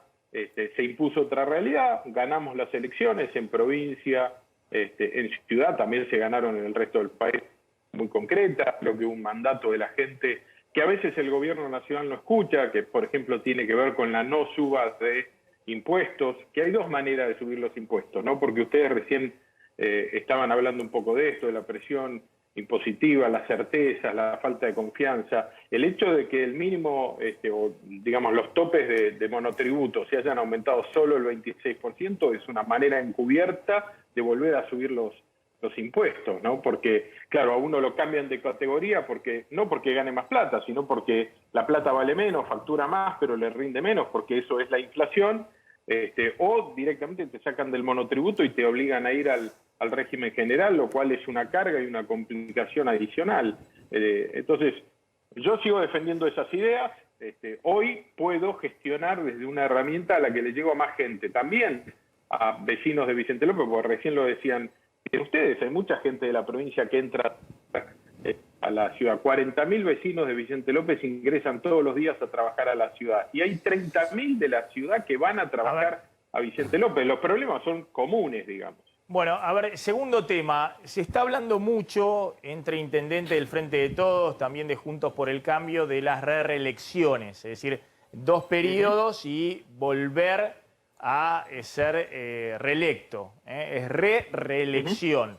Que está prohibido por una ley de la provincia de Buenos Aires del 2017. Creo que hubo un acuerdo político en ese momento entre Vidal y Sergio Massa para que eso esté prohibido. Se habla mucho en las últimas horas de que hay un pacto político transversal entre gobierno y oposición en la provincia de Buenos Aires para que se habilite a los intendentes un tercer turno o una reelección indefinida. Yo en su momento dije, bueno, a ver si Jorge Macri dejó la Vicente López para ir a la ciudad, para volver a Vicente López en el 2023. Creo que usted aclaró que no va a ser candidato en el 2023 en Vicente López. Sí, yo no estoy usando esta licencia para volver a ser candidato. Claramente esa es una trampa a la ley y es una de las cosas con las que tenemos que terminar en la provincia de Buenos Aires. Y el proyecto, el único proyecto presentado hasta ahora, que es el proyecto del senador Alan y del senador Joaquín de la Torre, lo que hace es evitar esa trampa. No hay nada en ese proyecto que hable de habilitar una RR. Lo que estamos tratando es de evitar la trampa que están planteando muchos intendentes, que es un defecto de la ley que aprobó la provincia de Buenos Aires. En realidad es un defecto de la reglamentación, y es bueno aclarar esto, porque yo escucho la voz de María Eugenia Vidal fuertemente en contra de la RR, como estamos todos. Ahora, también sería bueno aclarar que la reglamentación de esa ley es la que abrió la puerta a la trampa, y es lo que tenemos que corregir, y el proyecto de Alan y de la Torre intentan corregir ese intendente se tome licencia y pueda empezar a ser reelegido eternamente. Maxi, el problema que tenemos hoy en la provincia es que el límite a la reelección indefinida se rompe con una trampa. Tenemos que terminar con esa trampa. Entonces estamos de acuerdo, es muy importante que intendentes que han estado 2 o más periodos no vuelvan a presentarse, ya sea con trampa, sin trampa o lo que fuera, porque si no, tiene razón Milei cuando se habla de la casta política, digamos. Estamos hablando de que explotan los contagios de COVID, si vamos a tener crisis económica o no, y están pensando en el 2023 como perpetuarse en su carguito o en el cargo que ocupan. La verdad que es algo vergonzoso. Tal cual, no es mi caso. Bueno, no es mi caso. Aclarado ese punto. Y el último punto, me gustaría una opinión suya respecto a lo que ha pasado en las últimas horas, que ha tenido repercusiones políticas en todo el arco, que es esta situación del exministro de Trabajo del gobierno de la provincia de Buenos Aires con María Eugenia Vidal a cargo, Villegas, que tuvo, la verdad, una frase terrible en una reunión con empresarios. Y acá hay 2 cosas. Por un lado, lo que dice, que es muy grave, habla de que si él tuviera una Gestapo para acabar con el sindicalismo, terminar con los gremios. Para terminar con los gremios, bueno, lo haría, algo terrible, dicho en democracia o en cualquier sistema. Y por el otro lado, esa filmación parte de la AFI, de la Agencia Federal de Investigación, o la ex-CIDE, durante el gobierno de Macri. Es decir, a ver si podemos ver el tape y me das los detalles, Carmela. A ver, pongámoslo el tape para escucharlo bien. Sí. Créeme que si yo pudiera tener, y esto te lo voy a desmentir en cualquier parte, si yo pudiera tener Gestapo en vez de una fuerza efectiva para terminar con el punto de los gremios, lo haría. Ahora, las leyes son las leyes, tengo que modificar la ley 10430, sacar de estabilidad a los empleados públicos de la provincia, cosa que por ahí dentro de 100 años un viñeto mío lo verá. Bueno, esto, a ver, contá bien los personajes. El contexto es el siguiente. Sí. La que mejor cuenta los personajes de todas maneras es Cristina, que lo respondió en un tuit, ahora los vamos a repasar. Pero está el ministro de Trabajo, hay 2 integrantes de la AFI, 2 personas que trabajaban para los servicios de inteligencia. Es en el contexto del Banco Provincia, es una reunión con empresarios. El ministro de Trabajo de Vidal. El ministro de Trabajo en funciones de María Eugenia Vidal, durante la gestión de María Eugenia Vidal con el gobierno de Mauricio Macri. Esta reunión está filmada claramente de manera ilegal, es una espía a los espías de alguna manera, porque hay espías participando de esta reunión, donde no solo dice Villegas que esta frase muy desafortunada por la cual se disculpó, ahora te leo las disculpas, sino que además dice, ya hablé con la fiscal, hablé con el procurador y con el juez. Esto es parte de lo que se puede ver en los audios y en este video que dura 2 horas. Es un fragmento. Villegas se disculpó, dijo que de ninguna manera estaba de acuerdo con el pensamiento que representaba la frase que dijo, haciendo referencia a la Gestapo, y que habría que ver si no está modificado el audio de estas escuchas, y repudió claramente este tipo de filmación ilegal. Lo que pasa es que sucedía durante su propia gestión. Su propio gobierno. Esto es si había gente en la agencia de inteligencia cuyo máximo jefe era alguien muy cercano a Mauricio Macri, que quería espiar a funcionarios de la provincia de Buenos Aires. Exactamente, exactamente. Cristina los define en el tuit que pone hablando de este tema y lo señala con las flechitas, es muy interesante porque lo va nombrando uno por uno y dice, Sebastián de Estéfano, y hace la flechita, fue uno de los beneficiarios, de los beneficiados con la falta de mérito en el escandaloso fallo sobre el espionaje de la AFI macrista de la Cámara Federal de Comodoro Pi, firmado por Bertuzzi y Llorens la semana pasada. Dice, este es uno de los personajes que vemos ahí con la flechita. Y el otro personaje significativo que vemos en la foto es el cuñado de, ¿cómo se llama la directora del Servicio de Inteligencia? ¿Del actual? No, ¿De Magdalani? De Magdalani. Silvia Magdalani, que era la número 2 de... La número 2 de la AFI. Eso es lo que la nosotros... AFI durante el gobierno de Macri. Durante el gobierno de Macri. Eso es lo que vemos en esa foto. Con lo cual hay mucha gente que tiene que salir a dar explicaciones. Vamos a ver qué hace la justicia. La única salvedad que yo te podría hacer respecto de lo que vemos en el video es que Villegas lo afirme no significa que sea así. Digo, que esté en el video y que de alguna manera él le diga a los empresarios que efectivamente... ¿sí? Tiene todos los papeles para armar una causa, que habló con el fiscal y que habló con el procurador y que habló con el juez, no significa que eso sea efectivamente así. ¿Una causa contra? Contra los gremialistas. En este caso sería la causa que se armó en su momento contra Moyano, que bueno, que fue de público conocimiento. Hay que ver si existen las pruebas de esos contactos con Villegas, con el juez y con el fiscal. Empezaron a aparecer algunas otras señales respecto de quiénes visitaban, o sea, si se puede unir esto con la otra causa de los jueces que visitaban a Mauricio Macri en la Casa de Olivos, en la Quinta de Olivos. Me parece que por aquí es donde empieza a investigar la justicia si esto realmente tiene pruebas que comprueben que efectivamente esto es lo que se configura en términos jurídicos una asociación ilícita. A ver, Jorge Macri, ¿qué opinión tiene de esto que ha aparecido? Bueno, es difícil que dé mucha opinión de una reunión en la que no estuve, o sea, no sé de dónde salieron las imágenes o no las imágenes. Obviamente lo importante es, ya está la justicia interviniendo y que se aclare en la justicia. Me parece grave los dichos del exministro, desde el punto de vista además del respeto a la Shoah, cualquier banalización, en este caso con la Gestapo, o digamos rescatando la Gestapo de lo que fue ese fenómeno de un montaje desde el Estado de persecución y asesinato es grave. Esto no todo el mundo lo entiende y a veces usa lugares comunes de manera muy banales, muy simples y es una falta de respeto y es parte del problema que hemos tenido cultural. Y después me parece que lo importante es que se aclare eventualmente dónde salieron esas imágenes, lo que se dijo, pero son los que estuvieron en esa reunión los que tienen que dar esas explicaciones. Conociendo nuestro espacio, seguramente todos van a estar a disposición de la justicia para hacerlo. Está claro. Bueno, vamos a ver cómo sigue este tema. Y cuando estas cosas entran en la grieta, ¿no? En la discusión, todo de un lado o del otro, utilizan las cosas a su favor, ¿no? Y para sus seguidores y demás. Pero hay cosas que en democracia alguien tiene que investigar. Digamos, hay cosas que son inadmisibles en democracia. Y la verdad que yo no había visto el video, pero esa situación donde un ministro de Trabajo dice lo que dice, donde encima dice que va a armar causa, eso no significa que las 80 causas que tiene Cristina, lo que sea, sean causas todas armadas y que no debe investigarlo la justicia. Ni que el Pata Medina sea un santo. Como decía ayer Rolando Graña, que hizo un equilibrio muy interesante entre ambas realidades anoche, lo veía, y justamente él hacía ese equilibrio, ¿no? Digamos, el problema del caníbal es que no te tenés que comer al caníbal, digamos. La forma de resolver ese problema no es comiéndote al caníbal. Claro, entonces, pero a ver... Ni el Pata Medina pero es evidente, santo, y si hubo algo que se hizo mal...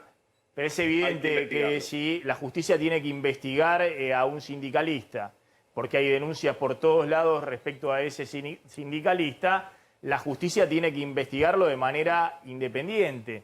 Ahí cuando mete la mano la política, embarra y enchastra todo y se produce la nulidad del proceso judicial. Totalmente, pero ahí el problema es que estamos viendo que durante el gobierno anterior, terminaban metiendo la mano en algunas actuaciones donde los que debieran ser investigados terminan pareciendo que son víctimas. Porque se intromete la política ensuciando la transparencia del proceso judicial. Y muy probablemente si ese proceso judicial se hiciera de manera transparente, bueno, obviamente esas personas debieran dar cuenta frente a la justicia. Y el otro tema increíble es el tema de que, salvo que haya sido un descontrol total la AFI durante el gobierno de Macri, es decir, que Macri no controlaba absolutamente nada y Arribas, que era un empresario, creo que representante de jugadores de fútbol que fue a parar a la AFI. Mirá lo que el problema que tiene la Argentina con el tema de no tener cuadros profesionales en las instituciones, ¿no? De que uno no tenga, como en el FBI, en la CIA, en otro tipo de organismos, cuadros profesionalizados. Pero salvo que Arribas no entendiera nada y que era un descontrol y era todo cuentapropismo y grababan a quien sea, bueno, hay que ver qué pasó con la AFI en la gestión anterior también y quién tenía responsabilidades de que estuvieran grabando a funcionarios del gobierno provincial.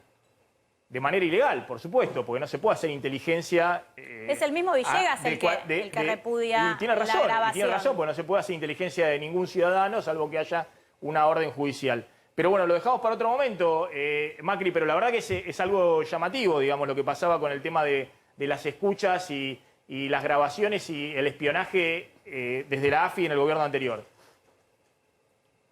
Bueno, es tu opinión, me parece muy bien, y lo importante es que la justicia avance y esclarezca las responsabilidades que toquen a cada uno.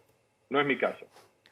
Gracias, Macri. Bueno, gracias. Feliz año y nos vemos el año próximo. Muy amable. Igualmente. Gracias. Un abrazo grande. Bueno, seguimos ahora con el tema económico. Me voy a Tucumán porque decíamos que había viajado un contingente de turismo desde Córdoba a Tucumán y había una mayoría de contagiados que bueno, nadie se había dado cuenta hasta que llegaron a Tucumán. Ahí está Julio Vega. Julio. ¿Cómo te va? Un gran gusto. Buenas tardes, Maxi. Es así, llegaron 2 colectivos provenientes de la provincia de Córdoba, aquí en la provincia de Tucumán. Con el resultado se pudo lograr desarrollar el protocolo que se tiene que hacer en este tipo de cosas, porque los padres que venían en los colectivos hablaron con el CIPROS aquí en la provincia de Tucumán, le contaron acerca de algunos niños que tenían síntomas de coronavirus. Por eso, por ese tema, se pudieron plasmar los protocolos debidos en estos casos y ante las preguntas de los periodistas, porque hoy tuvimos una conferencia de prensa que dieron el secretario ejecutivo médico del CIPROSA, Miguel Ferre Contreras, y el doctor Rogelio Cali, que es el director del área de epidemiología del CIPROSA, del Sistema Provincial de Salud, nos habló de 37 casos entonces de contagios de coronavirus en 60 pasajeros que tenían esos 2 colectivos que llegaron a la provincia de Tucumán. 60 pasajeros que están aislados para saber si están contagiados de coronavirus o no. Ante la pregunta de algunos periodistas acerca de la variante de estos contagios, los profesionales dijeron que todavía era imposible saber, que las próximas horas van a saber lo que sucede con la variante y si es esa variante tan temida en los últimos días, que es el Ómicron. Julio, gracias, como siempre, muy amable. Julio Vega desde Tucumán. Volvemos al tema económico. Yo voy a contar novedades importantes para los monotributistas. ¿Pierden los monotributistas? Sí, pierden. ¿Pierden? Pierden. Con lo que vas a contar a partir de ahora de enero. Sí, sí. Bueno, atención, los monotributistas. Bueno, a ver, con Iván Kachanowski y con Sergio Chousa completamos el panorama. Habíamos hablado de la inflación, con el piso del 50%. Repasemos el resto de las variables. Cuando hablamos de inflación, inmediatamente tenemos que hablar de salarios. ¿Qué están viendo para los salarios, Iván, para el año que viene? Salarios, jubilaciones, todos los ingresos fijos. ¿De nuevo atrás de la inflación? ¿O hay la posibilidad de que haya algún tipo de recuperación del poder de compra con estos niveles inflacionarios? Lo veo difícil, me parece que lamentablemente los salarios van a seguir corriendo detrás de la inflación porque la inflación va a seguir siendo alta y la inflación va a estar probablemente más alta de lo que esperemos. y los salarios van a tener que ir corriendo de atrás. Y ni hablar si lo tenés que medir en dólares, ¿no? Que el mercado cambiario después todo otro tema. Sobre todo también porque no estás en año electoral, donde vos ves siempre una correlación entre la recuperación del salario y las elecciones. Me parece que sí se va a hacer un esfuerzo más grande en el 2023. Hay que ver cómo llega la economía, de que el salario se recupere. Pero si no lo lograron hacer mucho este año, que era electoral, me parece que va a ser mucho más difícil el que viene, que no está el incentivo político y que la inflación va a tener una presión mucho más alta de la que imaginamos. Chousa. Bueno, primero una referencia de 2021, con números a los primeros 10 meses del año. Tenés una recuperación promedio de los trabajadoras y trabajadores registrados de la economía, públicos más privados, de 2,9% contra la inflación. Obviamente es muy heterogéneo, en esa bolsa tenés de todo un poco, algunos que recuperaron mucho, otros que perdieron y otros que más o menos quedaron empatados. Y también es cierto que venías de atrás, corriendo de atrás, y después la inflación en la segunda parte del año se empezó a mantener un poquito más estable y empezaron a jugar los efectos de las revisiones de paritarias de la segunda parte del año. Me parece que vas a quedar con un poquito de esa inercia positiva para 2022 y dependerá un poco cómo viaje la inflación, ¿no? Si tenés un sablazo de tarifas y de una devaluación en los primeros meses del año, también vas a volver a correr de atrás y en algún momento del año se va a empezar a regularizar. Ahora, tenés una economía altamente indexada, ¿no? La fórmula jubilatoria también te ayuda con esa indexación. Todo dependerá entonces si la inflación se acelera o de a poquito se empieza a moderar. Sí, y también obviamente Guzmán al poner 33% de inflación en el presupuesto está buscando, digamos, algún tipo de convergencia en las paritarias a la baja la primera parte del año, pero hay una gran discusión respecto a cuál va a ser la referencia de la inflación para las paritarias, ¿no? Guzmán dibujó en el presupuesto, puso 33 la inflación y 38 los salarios, ganando 5 puntos o 37 los salarios. Pero bueno, eso es una ficción. ¿Cuál va a ser la referencia? Claramente, si la inflación se acelera en la primera parte del año al 55% anual, ahí los jubilados que supuestamente podían recomponer a partir de marzo, porque entran a jugar los aumentos salariales indexados con la nueva fórmula, con aumento muy fuerte de la recaudación previsional y de los salarios de esta segunda parte del año, quedan de nuevo atrás. Si la inflación se estabiliza en el 50%, pueden ganar un semestre respecto a cómo venían hasta ahora. Bueno, rápidamente, además de esto, el próximo punto para 2022 es crecimiento del PBI y el empleo. ¿Sigue la recuperación y a qué ritmo, Iván? Yo creo que la recuperación se va a empezar a estancar básicamente porque Argentina ya tenía ese problema, era un problema estructural. La Argentina del 2011 en adelante que no crecía, después tuvimos el golpe del coronavirus en el 2020, caímos bastante y empezamos a recuperar, pero Argentina va a volver a los mismos problemas que tenía antes, es decir, estaba estancada por una razón. El problema de Argentina es de carácter estructural y como no se encaran reformas estructurales, va a volver a ese estancamiento, lo más probable. No veo cambios de fondo, no creo que el Fondo Monetario exija cambios muy profundos tampoco, entonces me parece que ese estancamiento de los 10 años que mencionábamos del 2011 en adelante se va a repetir, va a empezar a repetirse a partir del año que viene, terminando esta recuperación parcial. Sergio. Sí, yo veo dos fenómenos encontrados. En términos estadísticos te deja un piso importante el arrastre de este año, ¿no? Por el mes ese que la economía estuvo relativamente congelada. Me da un poquito de miedo, sí, lo que puede llegar a pasar las primeras semanas, los primeros meses por este pico de contagios, ¿no? Si bien uno tendría a pensar que no van a haber cierres masivos, sí puede jugar algún fenómeno de autorrestricción de la gente que diga, bueno, para no contagiarme no voy al cine, no voy al teatro, no hago determinada actividad. Y sí me parece que va a estar muy supeditado la velocidad de la recuperación a la disponibilidad de dólares. Por eso me parece que un acuerdo rápido, ¿no? En los primeros meses del año, pasando esa página, es importante porque te va a dar un poco más de oxígeno para alimentar al sector privado productivo para las importaciones y eso es economía, eso es actividad económica y eso garantiza que la recuperación sea más consistente. Ponemos el próximo punto y así vamos a concluir el tema de las proyecciones 2022. El próximo punto es dólar oficial, 160 pesos a fin de año. Ahora van a contestar, pero tenés una información de último momento, sí, Carmela. Hubo un brindis en el que participó el presidente, un brindis con periodistas, donde anunció que efectivamente se va a extender la emergencia sanitaria, pero que no se van a implementar restricciones a la circulación o restricciones a las provincias. Esto es el brindis que realizó el presidente hace instantes nada más. Bien, a ver, le respondemos. ¿Cómo están viendo? Esta es la gran discusión, ¿no? ¿A qué nivel se estabiliza el tipo de cambio oficial? Es decir, ¿cómo corregís el atraso cambiario de este año? Si va a ser gradual, si va a ser con un salto brusco, un salto discreto o no. Y de eso va a depender mucho también la dinámica inflacionaria, ¿no?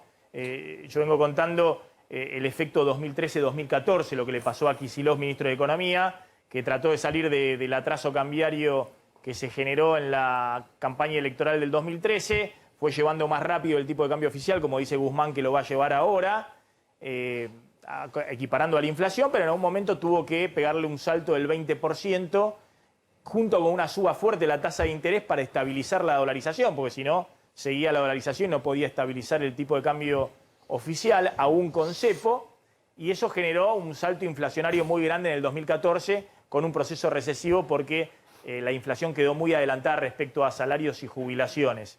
En un momento donde había mucho más reserva en el Banco Central, donde había una brecha más chica de la mitad de lo que es hoy, del 50%, y había mucho menos inflación. Tenías 25% de inflación y saltaste al 40%. ¿Qué están viendo para este año? Guzmán dice, bueno, vamos a ir llevando el dólar oficial con la inflación, pero claro, pone en el presupuesto un número de inflación que nadie le cree, 33%. ¿Qué puede pasar en esta secuencia de corregir el atraso cambiario, que además está presionando fuerte, me dicen el FMI? Bueno, yo creo que el atraso cambiario va a ser uno de los grandes temas del año que viene. Creo que mencionaste los puntos más importantes. Siempre que hay una perspectiva de evaluación hay tres variables claves de mirar. Una es las reservas internacionales, que están muy bajas. Otra es la brecha cambiaria, que está ahí alta en 100%. Y otro es el atraso cambiario, que se empezó a gestar desde marzo de este año, que en algún momento va a haber que tratar de encararlo. Y se te están juntando tres variables que te van dando todo a entender que en algún momento, con mayor velocidad o con menor velocidad, el tipo de cambio oficial va a tener que hacer alguna corrección. Definitivamente, Maxi, creo que no es sostenible. Obviamente la dinámica cambiaria que se dio en 2021, lo que pasa es que tenés que darte una estrategia para ver cómo corregís, ¿no? Si vos lo vas llevando gradualmente casi a modo de reglita, también tiene sus contrariedades eso, porque le das previsibilidad también a los exportadores de que todos los meses te va a subir un tanto por ciento y eso te retrasa, te puede generar incentivos al retraso de las liquidaciones. Así que yo iría más por un régimen más de sorpresa, ¿no? Un mes un poco más, porcentualmente, otro mes un poco menos, pero garantizando que se parezca mucho más a la inflación que a lo largo de este año. Igual te hago una salvedad, ¿no? Si vos acumulás 2020 con 2021... el dólar oficial y lo ajustás por los precios internacionales, que eso es algo que muchas veces no se hace, pero hay que hacerlo, porque la verdad que lo que exportamos tiene un valor y no es el mismo que 2019, no estás en una situación de atraso superlativo, nada que no puedas corregir en el corto plazo. Y finalmente, ¿no? Porque esta secuencia, este desfiladero estrecho que va a transitar la política económica en los próximos meses, depende mucho también de lo que pase con la brecha cambiaria. Es decir, si esta aceleración del tipo de cambio oficial, junto con el descongelamiento de tarifas, es decir, las dos anclitas que tenías este año para sujetar la inflación, las levantás. Pero al mismo tiempo tenés que poner el ancla en otro lado. Bueno, es el ajuste fiscal y monetario que se está negociando con el Fondo Monetario. Y el termómetro de si eso funciona o no funciona para que no se te desbande todavía más la inflación es la brecha cambiaria. Es decir, si la brecha cambiaria se puede mantener con un techo actual en 200 pesos, mientras se corrigen todas las distorsiones del resto de los precios relativos, no se te dispara ese techo de la brecha cambiaria en 200 pesos. Bueno, la pregunta es, ¿el dólar paralelo se puede estabilizar en términos reales en estos niveles? Es decir, para adelante, ¿puede el dólar paralelo perder frente a la inflación, a la tasa de interés, al dólar oficial, al resto de las variables? Yo creo que vas a vivir un año, así como vamos a convivir con una inflación alta, vamos a convivir con una brecha alta. Puede ser que sea un poquito menos y va a haber un sinceramiento del tipo de cambio oficial, pero está todo muy complicado en ese sentido. Me parece que la brecha alta está para quedarse y que es difícil que eso cambie. Y en definitiva lo que va a marcar la diferencia acá es qué pasa con la demanda de pesos, porque si se te cae la demanda de pesos, eso te va a alimentar un poco el mercado del dólar. Entonces creo que es más importante mirar qué pasa con el peso, porque eso te va a condicionar qué pasa con el dólar. Bueno, acá puedo coincidir un poco más con Iván. Me parece que el tema de la demanda de pesos se viene a todas luces una suba de la tasa de interés y es un poquito, te lo va a empezar a moderar. A ver, Yo creo que la discusión sobre brecha con este régimen cambiaria es estar en un laberinto, ¿no?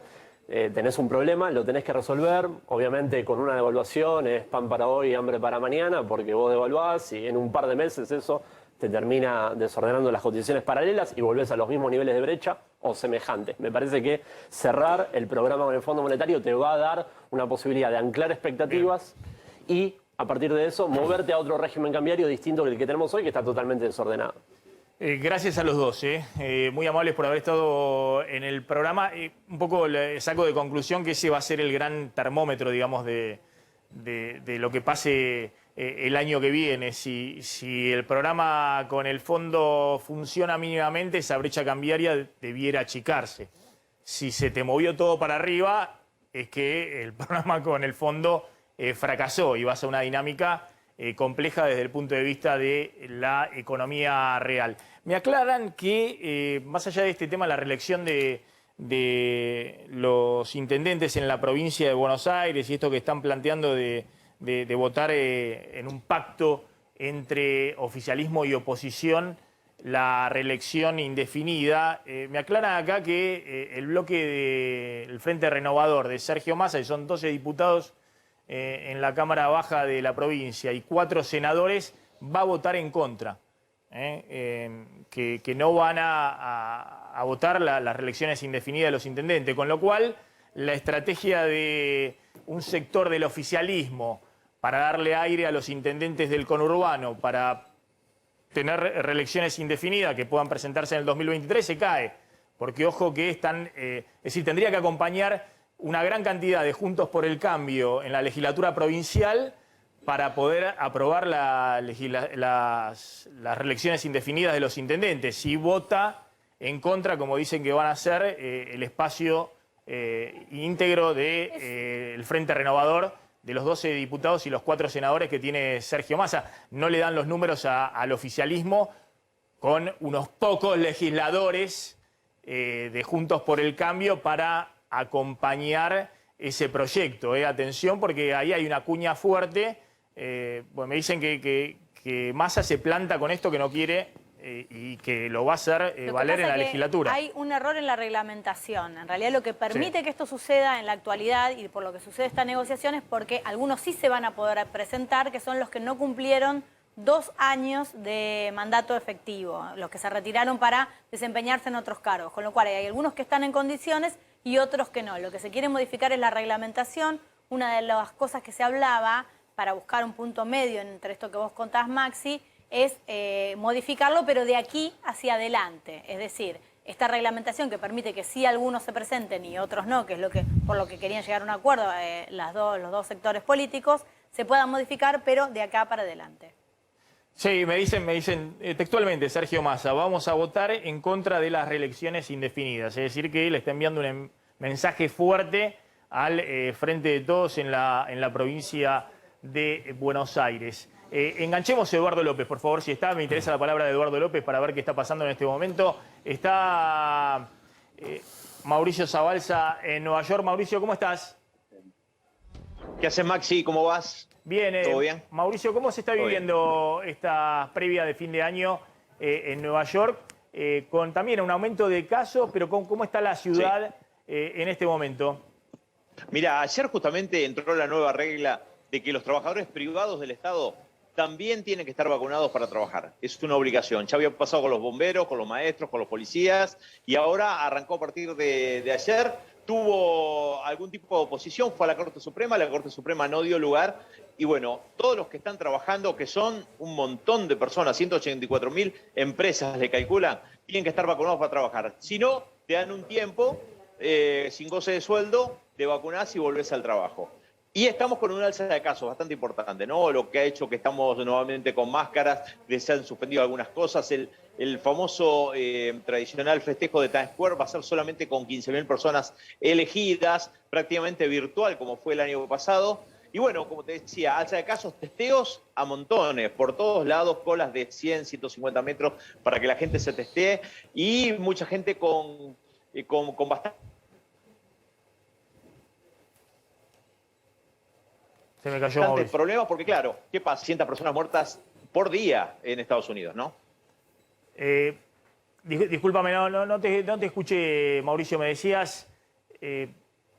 complétame, por favor. ¿Perdió? Sí, complétame. No, que seguimos con una media de 1.200, 1.300 personas muertas por día, lo que habla a las claras, y bueno, como te decía, ya empezó fuerte en Florida, en la zona de los aeropuertos, ¿no? En Nueva York, por supuesto, está fuertísimo el tema de Omicron, que es la variante que está prevaleciendo justamente, ganándole a la Delta y con muchos problemas. Ayer, solamente en Nueva York, 60 personas muertas, sobre 35.000 contagios. Pero, por ejemplo, estados como Michigan, que tienen 6.000 contagios, 111 muertos, ¿no?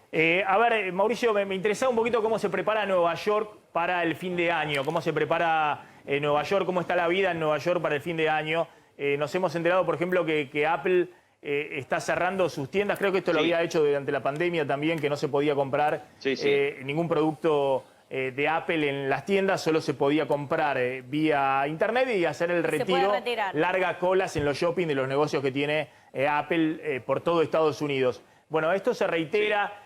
¿Cómo está la vida de Nueva York hoy, digamos, en la previa de las festividades de Año Nuevo? Mira, la gente se está cuidando, ¿viste? Y evidentemente Navidad fue muy tranquilo y Año Nuevo va a ser aún más tranquilo, ¿no? Porque todos tenemos conocidos que se han contagiado. Y lo de Apple, como decías vos, era reiterado, ¿pero por qué? Porque Apple vende online, ¿no? Pero sí están haciendo entregas en los negocios, se cerró en toda la ciudad de Nueva York. Eso no pasó en todo el país, pero hay que tener en cuenta que hoy por hoy el que está haciendo punta justamente en contagios es Nueva York, por eso es que se están tomando tantas precauciones. Por cierto, ahí estoy viendo el arbolito y no hubo tanta gente como el 2020, ¿no? Por el 2019, perdón, 2020 no se puede contar, estuvo todo cerrado, pero hubo mucha menos gente. Radio City, que ahí lo estamos viendo, cerró su espectáculo Christmas Espectacular y lo cerró hasta el año que viene. Para que vean a tal punto que es el contagio y cómo está la ciudad con precauciones. Las iglesias, que muchas de ellas tienen los festejos tradicionales de fin de año con el conteo, también cerraron. Y bueno, esto me parece que se va a ir un tiempo más, por lo menos hasta el 15, 20 de enero, cuando se termine el mandato del barbijo obligatorio, y veremos qué pasa, ¿no? De ahí en más. Bien, Mauricio, gracias, felicidades. Dale. Muchas gracias, como siempre. Saludos. Gracias, Mauricio. Que se está evaluando, porque hablábamos también en el programa de los efectos económicos que tiene el rebrote de coronavirus. Se está hablando en Estados Unidos de pasar el aislamiento de los casos positivos de las personas con síntomas de 10 días a 5. Primero esto se aplicó con el personal sanitario, con el personal de salud, que pasó de 10 días a 7, en los momentos en los que estuvo colapsado el sistema de salud porque faltaba personal para atender a las personas que tuvieran coronavirus. Bueno, ahora se habla en términos generales y como una sugerencia, no a modo obligatorio, pero como una sugerencia para las empresas privadas, que el aislamiento de las personas que den positivo y que tengan síntomas de coronavirus, en lugar de ser 10 días, sea de 5. Ellos dicen que la mayor parte de las pruebas indican que los contagios se dan prioritariamente en los 2 días previos a los síntomas y los 3 días posteriores. Igualmente el tema de Apple, son unos pícaros bárbaros, Apple. Ya se había visto en la pandemia y siguieron con esa modalidad después del peor momento. No, claro, la demanda es tan grande, la que tienen de iPhone y de todos los productos Apple, que directamente te obligan a hacer la compra vía internet, donde tienen todo regulado y obviamente reducen costos, y después hay colas para el retiro. Entonces se reducen el personal en los negocios de atención, no por ahí ponen un showroom en algún lugar, pero después, y me parece que ese es un poquito el futuro, digamos, de muchos comercios, ¿no? Que van a ir a esa modalidad. Lo que pasa es que tener un local abierto no es solo el costo del local en este momento, sino el costo de lo que te decía. Cuando vos tenés un contagiado, o tenés 2, y abrís y cerrás el local, o tenés que buscar personal de reemplazo, se hace muy difícil sostenerlo en este tipo de rebrotes. Sí, por lo menos eso te podés permitir ese lujo en un sector donde explota la demanda, donde la demanda es enorme y donde la gente, yo no puedo creer que haga cola, 2 cuadras de cola para retirar un iPhone, que es lo que sucede en algunos locales en Miami o en Nueva York y demás. Es insólito que el consumidor para consumir algo haga 2 cuadras de cola para encima comprar un producto que es verdaderamente muy caro. Contame qué pasa con los monotributistas, lo habíamos adelantado, atención que no son buenas las noticias para los monotributistas. Bueno, el tema es así. Lo que decidió el gobierno, la AFIP, en las últimas horas fue una actualización para los monotributistas del 26%, tanto en las escalas como en la cuota que tienen que pagar.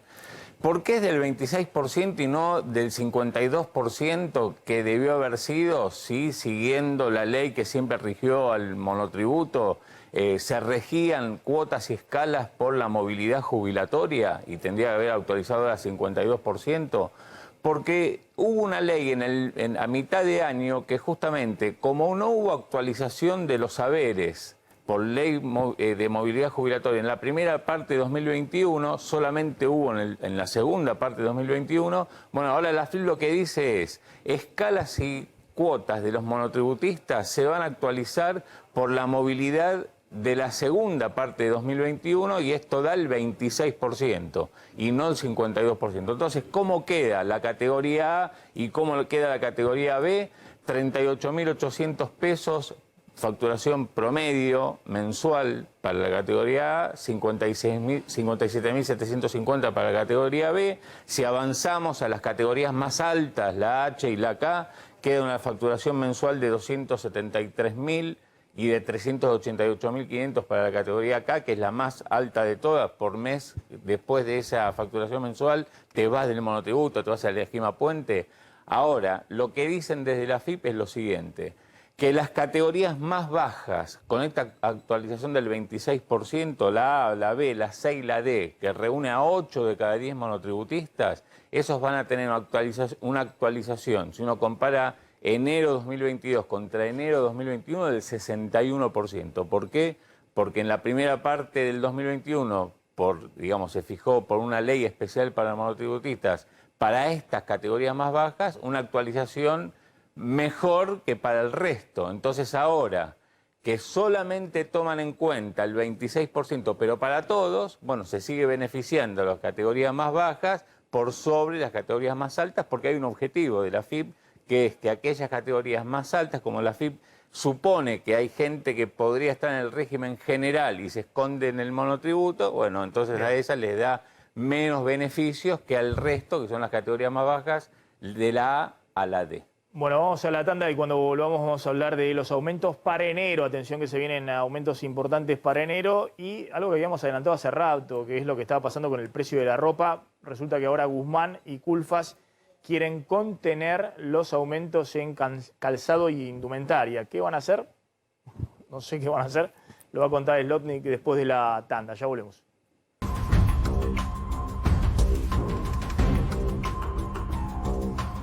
Bueno, lo que decíamos, se vienen aumentos importantes para enero, Claudio. Claro, tiene que ver en su mayoría con precios o servicios que están regulados por el Gobierno Nacional, o en este caso que estamos viendo la BTV en autos y motos por el Gobierno de la Ciudad de Buenos Aires, 51% de aumento a partir del 1 de enero, para los autos 4.024 pesos y para las motos 1.002.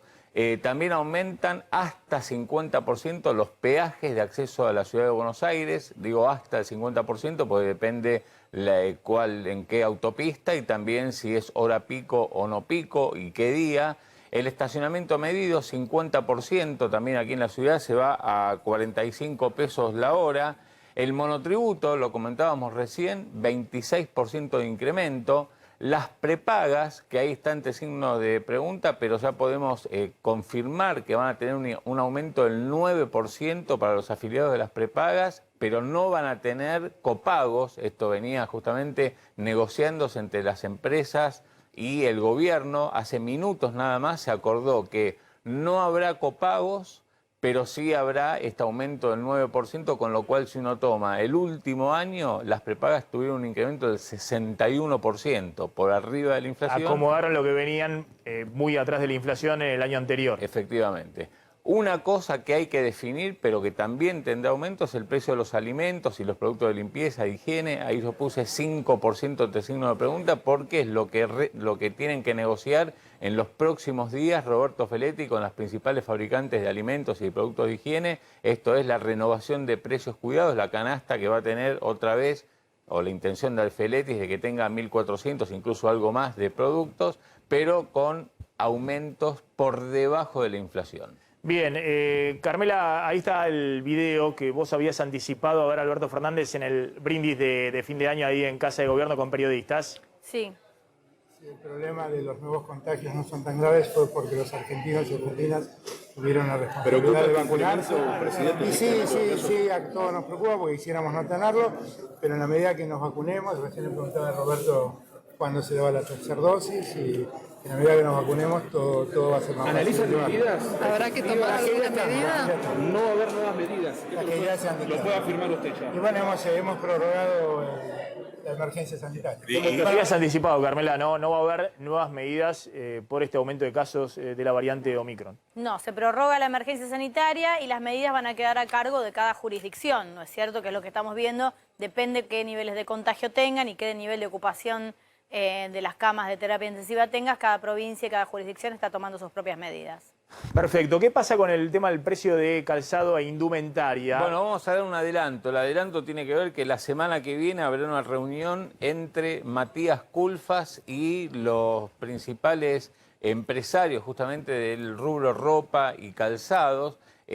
Bueno, la semana que viene justamente porque el gobierno lo que quiere hacer es que el precio de la indumentaria, obviamente, tenga aumentos, pero por debajo de la inflación. Lo que consideran los funcionarios, hay Culfa que estuvo reunido la semana pasada con Guzmán, diseñando a ver alguna estrategia frente a los empresarios, es que la ropa lideró los aumentos de este año. Fijémonos ahí cómo la comparación entre los aumentos de la ropa versus la inflación.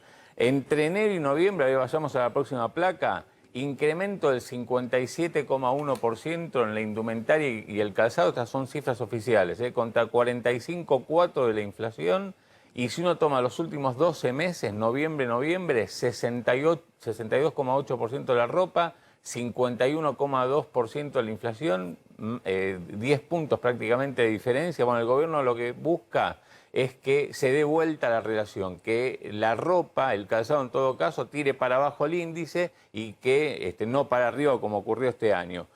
Según los fabricantes, ¿qué dicen los empresarios? Bueno, hubo incremento de las materias primas de hasta el 59% en dólares, como el caso de la fibra de algodón, que el costo de los fletes internacionales también se fueron para arriba, se multiplicaron por 6 y que hay cuello de botella en la producción justamente por el tema coronavirus. ¿Qué está buscando el gobierno? Bueno, dar créditos más baratos de manera tal de bajarle los costos a las empresas, de armar una canasta, como se hace, por ejemplo, en los alimentos o lo que vimos en la carne, en acuerdo con los supermercados para que haya ropa, pantalones, remeras, mirando ya a la próxima temporada con precios regulados, fijos, y de esa manera tratar de ser referencia para el resto, no para las primeras marcas o las marcas premium, y bajar justamente la incidencia, la dinámica alcista de los precios de la indumentaria. Sí, de todas maneras, sector por sector es difícil, si no imposible, controlar la inflación. ¿Qué está pasando en el mercado cambiario en que es el anteúltimo día hábil del año? Claro, bueno, está a 205 pesos el dólar paralelo y los dólares financieros algo para abajo respecto a lo que venía siendo la semana pasada, están abajo de los 200 pesos. Los dólares justamente financieros libres, esto como habíamos dicho antes, tiene que ver con una suba coyuntural en el precio de los bonos que a su vez tira para abajo el ahí precio tenés, de los claro, ahí dólares. en realidad tenés miércoles y jueves todavía, ¿no? Y el viernes... El jueves es el último y el viernes día no hay mercado. banco. Y el viernes, no hay ni banco no hay ni bancos. mercado. Exactamente. Tanda, ya llega Marce Pagano.